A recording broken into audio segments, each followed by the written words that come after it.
Hello students, welcome to my YouTube channel Biology Govind Sai. Today's topic is packaging of DNA. आज के topic में हम DNA की packaging किस प्रकार से होती है इसके बारे में चर्चा करेंगे। DNA की जो पैकेजिंग प्रोकैरियोट्स एंड यूकैरियोट्स दोनों के अंदर पढ़ेंगे। मेनली डीएनए की जो पैकेजिंग स्टडी करनी है हमें यूकैरियोट्स के अंदर करनी है। अभी पिछली क्लास में हमने देखा था कि जो डीएनए की लेंथ होती है ह्यूमन के अंदर 2.2 मीटर होती है, लगभग 2 मीटर, और जो न्यूक्लियस है अप्रोक्सीमेटली उसकी साइज कितनी है 10⁻⁻6 मीटर, और डीएनए की लंबाई 2.2 मीटर कैलकुलेट किया था हमने लेंथ ऑफ डीएनए। इकोलाई के अंदर भी जो प्रोकैरियोट्स है उसके अंदर भी हमने डीएनए की लेंथ को कैलकुलेट किया था।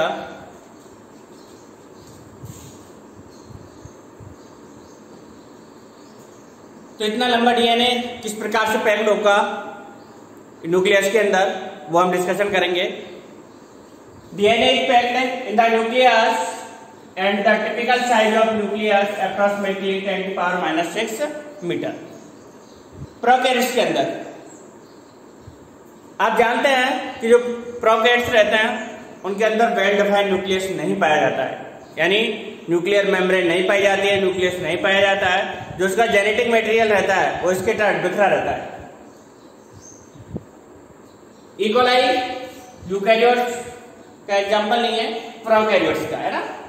तो they do not have a defined nucleus, इसके अंदर एक प्रॉपर न्यूक्लियस नहीं पाया जाता है, फिर भी इसके जो डीएनए रहता है वो सेल्स के अंदर बिखरा हुआ नहीं रहता है। डीएनए इज नॉट स्कैटर्ड, और एक स्पेशल स्ट्रक्चर एक संरचना पर लोकेटेड रहता है और उसको बोलते हैं न्यूक्लियोइड।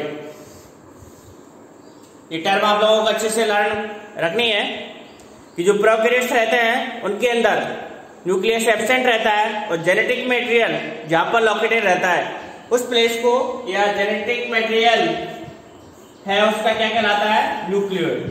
न्यूक्लियस के स्थान पर क्या कहलाता है प्रोकैरियोट्स में, न्यूक्लियोइड। डीएनए इसके ऊपर नेगेटिव चार्ज रहता है, is held with the some protein, जिसपे पॉजिटिव चार्ज पाया जाता है। In a region term as nucleoids. बच्चों जो डीएनए रहता है उसके अंदर नेगेटिव चार्ज रहता है। जनरली डीएनए नेगेटिव चार्ज किसके कारण रहता है, फॉस्फेट के कारण, H3PO4। जब हमने डीएनए की संरचना देखी तभी आप लोगों को हमने समझाया था कि जो डीएनए पॉलीन्यूक्लियोटाइड चेन है उसके अंदर जो कंपोनेंट्स रहते हैं nitrogen base, sugar and phosphoric acid. Nitrogen base है इसके अंदर। आप लोग सोच रहे होंगे सर नाइट्रोजन बेस है तो ये पॉजिटिव होना चाहिए, लेकिन नहीं, ये फास्फोरिक एसिड के कारण इस पर नेगेटिव चार्ज है।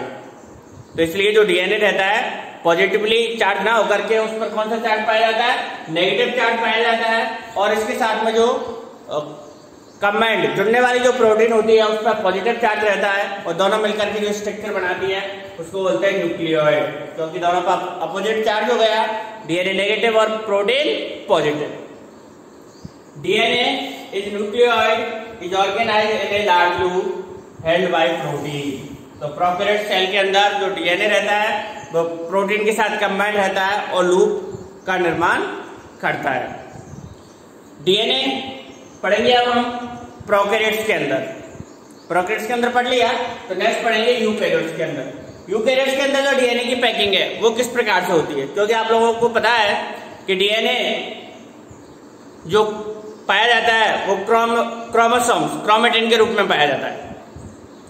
तो next packaging in eukaryotic cell.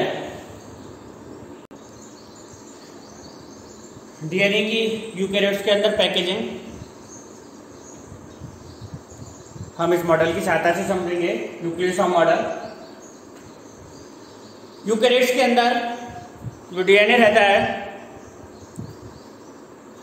वो स्टोन प्रोटीन के साथ रैप्ड रहता है। डीएनए के अंदर नेगेटिव चार्ज रहता है due to presence of the phosphoric acid, and जो स्टोन प्रोटीन रहती है उसके अंदर नेगेटिव चार्ज रहता है, बेस जो खास बेस है lysine and arginine. Histone protein के अंदर ये दो अमीनो एसिड्स पाए जाते हैं जिनका नेचर बेसिक रहता है, और इन अमीनो एसिड्स की वजह से जो हिस्टोन प्रोटीन रहती है वो पॉजिटिवली चार्ज रहती है, क्योंकि ये दोनों अमीनो एसिड्स है उनका नेचर कैसा रहता है, बेसिक।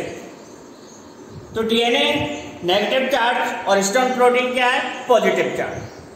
तो जो डीएनए है वो रैप्ड हो जाता है किसके चारों तरफ, हिस्टोन प्रोटीन की चारों तरफ। In eukaryotes DNA packed with histone protein and make chromatin, और फाइनली क्या बना लेता है, थ्रेड लाइक स्ट्रक्चर बना लेता है, धागे में संरचना बना लेता है जिसको हम क्रोमेटिन कहते हैं। हिस्टोन प्रोटीन जो रहती है वो 5 टाइप्स की रहती है, H1, H2A, H2A, H2A नहीं है, ये B है, H2B, H3 एंड H4। तो इन 5 टाइप्स की जो हिस्टोन प्रोटीन है इनमें से ये 4 टाइप्स इधर वाली कोर प्रोटीन का फॉर्मेशन करती है, कोर हिस्टोन प्रोटीन का, और H1 जो हिस्टोन प्रोटीन है वो लिंकर डीएनए का फॉर्मेशन करती है, वो लिंकर हिस्टोन प्रोटीन का फॉर्मेशन करती है। तो हिस्टोन प्रोटीन्स आर 5 टाइप्स। ये आप लोगों को पता होना चाहिए कि हिस्टोन प्रोटीन कितने प्रकार की होती है, 5 टाइप्स की होती है। इन अमीनो एसिड्स का नाम भी आप अच्छे से याद रख लेना। कभी कभार या बहुत बार ये प्रश्न आता है कि कौन सी अमीनो एसिड्स है जो कि हिस्टोन प्रोटीन्स के अंदर पाई जाती है और उसका नेचर पॉजिटिवली होता है, पॉजिटिव चार्ज पाया जाता है। वो अमीनो एसिड्स है बेसिक नेचर की है, लाइसिन एंड आर्जिनिन। ये दोनों अमीनो एसिड्स है, इनकी उपस्थिति के कारण ही हिस्टोन प्रोटीन है पॉजिटिव चार्ज, हिस्टोन प्रोटीन पर पॉजिटिव चार्ज पाया जाता है। अब ये जो 5 टाइप्स की जो हिस्टोन प्रोटीन है इनमें से 4 टाइप्स के जो हिस्टोन प्रोटीन है वो ऑक्टोमर का फॉर्मेशन करती है। ये 4 हो गए, और इसके अलावा इनके बैक में दिखाई नहीं देंगे हमें, इनके पीछे हिस्टोन प्रोटीन, और यही 4 टाइप की हिस्टोन प्रोटीन रहती है। तो इस प्रकार से ऑक्टोमर का निर्माण करता है। 8 हिस्टोन प्रोटीन मिलकर के किसका निर्माण करता है, ऑक्टोमर का। दिख रहा है, यानी 4 हिस्टोन प्रोटीन है, H1 नहीं है इसमें शामिल, H2A, H2B, H3 और H4, यानी ये 4 टाइप्स की हिस्टोन प्रोटीन डबल होकर के ये ऑक्टोमर का फॉर्मेशन करती है, 8 मॉलिक्यूल्स का निर्माण करती है। Histones are organized to form a unit of 8 molecules called histone octamer, यानी क्या बना लिया इसने, हिस्टोन ऑक्टोमर। और ये कोर हिस्टोन प्रोटीन का काम करती है, जिसके चारों तरफ डीएनए मॉलिक्यूल रैप्ड रहता है, लिपटा हुआ रहता है। जो H1 है वो लिंकर, वो जोड़ने का काम करती है, ये H1 है, H1 हिस्टोन प्रोटीन। और ये आप लोगों को जो दिख रहा है ये ऑक्टोमर है, और ये जो ब्लू कलर का दिख रहा है ये डीएनए, इट इज डीएनए, ये डीएनए है।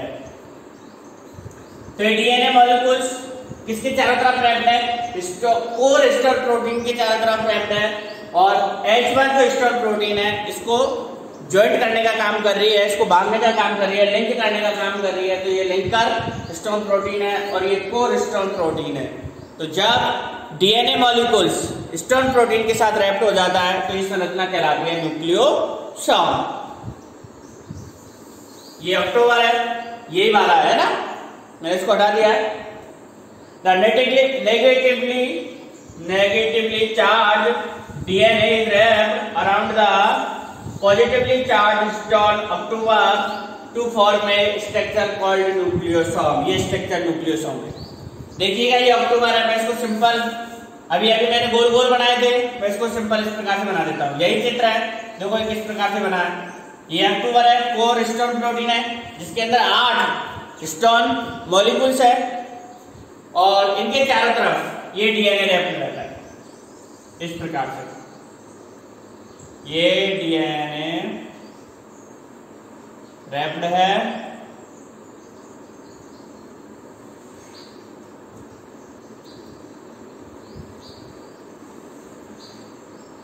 ये डीएनए रैप्ड है, और ये इसके साथ में दूसरा लिंक कर एंड पर हिस्टोन प्रोटीन इन दोनों एंड्स को लिंक करने का काम करता है। इस प्रकार से अक्टूबर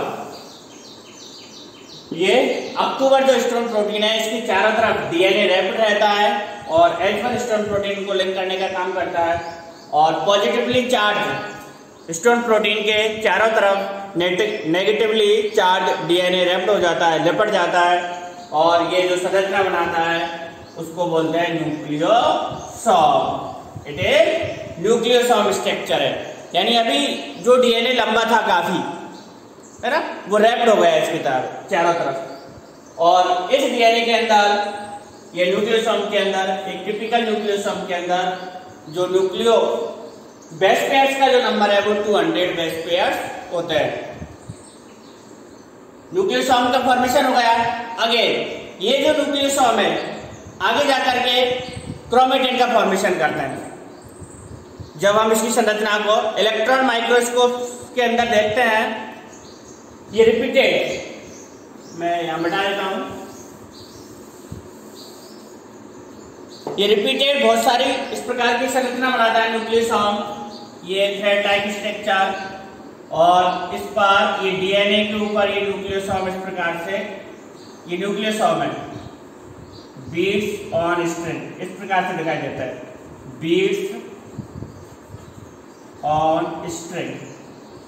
एक धागे पर मोतियों की माला के समान ये संरचना दिखाई देती है। जब हम इस संरचना को इलेक्ट्रॉन माइक्रोस्कोप के अंदर देखते हैं, आगे ये थ्रेड लाइक स्ट्रक्चर बनाते हैं जिसको हम क्या कहते हैं, क्रोमेटिन। और इसी क्रोमेटिन संरचना को जब इलेक्ट्रॉन माइक्रोस्कोप के अंदर देखा जाता है तो ये एक मोतियों की माला के समान हमें दिखाई देता है, क्योंकि इसमें न्यूक्लियोसोम बार बार रिपीट होता है। ये एक न्यूक्लियोसोम है, ये अनदर न्यूक्लियोसोम है, इस प्रकार से बार बार रिपीट होते हैं और ये हमें एक जो मोतियों की माला रहती है जिस पर बीच बीच में मोती रहते हैं और गैप रहता है, उसके अनुसार हमें ये दिखाई देते हैं, इसलिए उसको हम बीड्स ऑन स्ट्रिंग कहते हैं। क्या कहते हैं इसको, beads on string, beads on string, जो कि क्रोमेटिन है।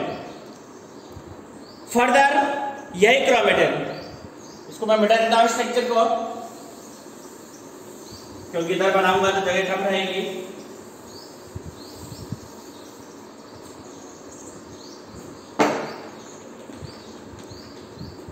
यही जो क्रोमेटिन है आगे चल करके कुछ और प्रोटीन्स जिनको हम नॉन हिस्टोन प्रोटीन कहते हैं उनके साथ कंबाइंड हो जाता है और क्रोमोसोम्स का फॉर्मेशन करते हैं। और ये क्रोमोसोम्स हमें मेटाफेज प्लेट के अंदर दिखाई देते हैं। क्रोमोसोम ये मोर कंडेंस होते हैं।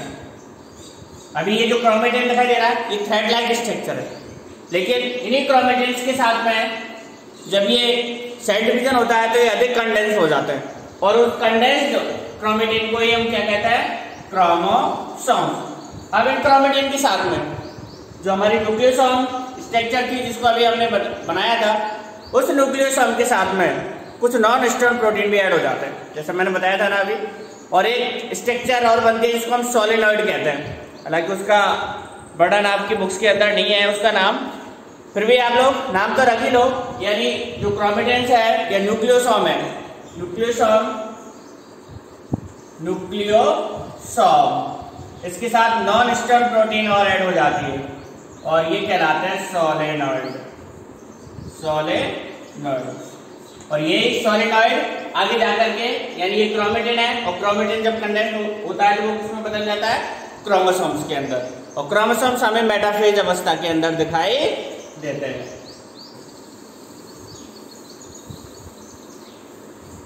ये जो क्रोमेटिन है जब इनको स्टैंड किया जाता है तो ये 2 टाइप्स के ऑब्जर्व होते हैं, यू क्रोमेटिन एंड हेटेरोक्रोमेटिन।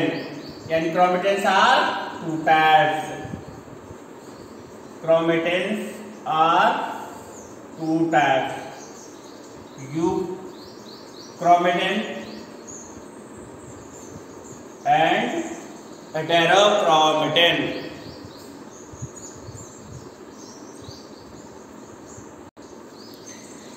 तो ये पैकेजिंग जो क्रोमेटिन है जब उसको स्टैंड किया जाता है तो ये 2 टाइप्स का दिखाई देता है न्यूक्लियस के अंदर, यूक्रोमेटिन है, हेटेरोक्रोमेटिन। अभी थोड़ी देर में ना हेटेरोक्रोमेटिन। ये जो क्रोमेटिन है जब इनको हमने स्टैंड किया तो यूक्रोमेटिन यानी ये लूजली पैक था और जब स्टैंड किया तो स्लाइटली हल्का स्टैंड हुआ। और इस प्रकार का जो क्रोमेटिन है वो ट्रांसक्रिप्शनली एक्टिव क्रोमेटिन होता है, यानी इस पर जो इंफॉर्मेशन है वो पाई जाती है और सारी एक्टिव इंफॉर्मेशन रहती है। जबकि दूसरा जो क्रोमेटिन है वो डेंसली पैक्ड रहता है और डार्क स्टैंड होता है और ये इनएक्टिव रहता है ट्रांसक्रिप्शनली रूप से, यानी जेनेटिक रूप से ये ज्यादा महत्वपूर्ण नहीं है। तो कभी कभार आप लोगों से इसका डिफरेंस भी पूछ लिया जाता है कि यूक्रोमेटिन एंड हेटेरोक्रोमेटिन डीएनए में डिफरेंस बताइए। तो यहां से ये प्रश्न भी क्लियर हो जाता है। और डीएनए की पैकेजिंग का जो मॉडल है न्यूक्लियोसम मॉडल के नाम से भी ये क्वेश्चन आता है। तो ये दोनों सारे क्वेश्चंस आपके यहाँ से सॉल्व हो जाएंगे। वीडियो का आप लोग पूरा देखें। धन्यवाद।